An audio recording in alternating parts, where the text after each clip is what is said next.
Isang mapagpalang gabi po sa ating lahat. Aking babasahin ay makita sa Proverbs chapter 9 verses 1 to 6. Ang karunungan at ang kahangalan. Gumawa na ng tahanan itong karunungan na itinayo niya sa 7 patibayan.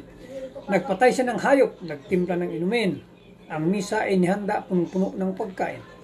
Katulong ay sinugo sa gitna nitong bayan upang lahat ay abutin ng ganitong panawagan. Ang kulang sa kaalaman dito ngayon ay lumapit sa mga mangmang ay ganito ang sinambit.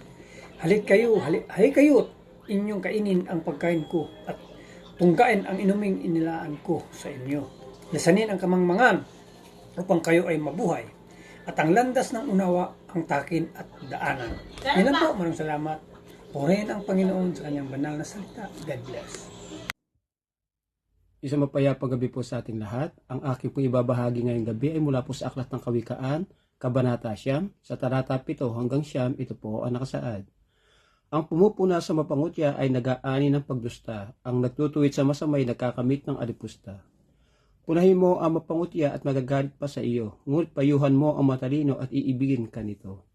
Matalino'y turuan mo, lalo't siyang tatalino, ang matuwid ay aralan, lalago ang dunong nito.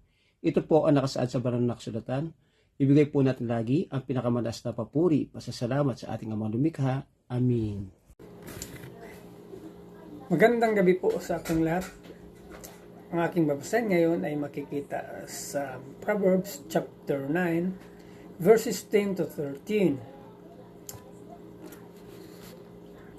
Ang paggalang at pagsunod kay Yahweh ay pasimula ng karunungan.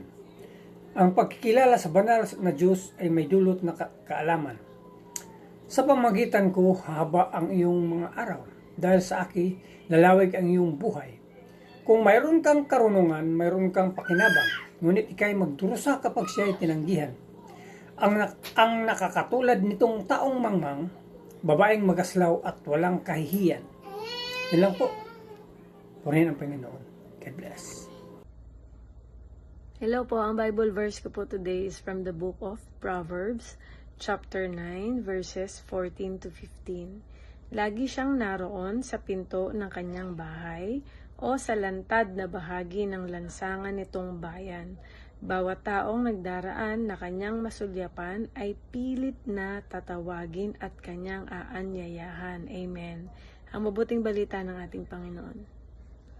Muli po, isang mapagpalang araw po muli sa ating lahat. Tayo po ay nasa Proverbs chapter 9.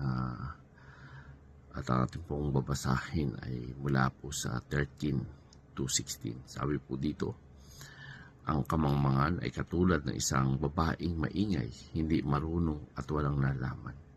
Nakaupo siya sa pintuan ng kanyang bahay o sa upuan sa mataas na lugar sa lungsod.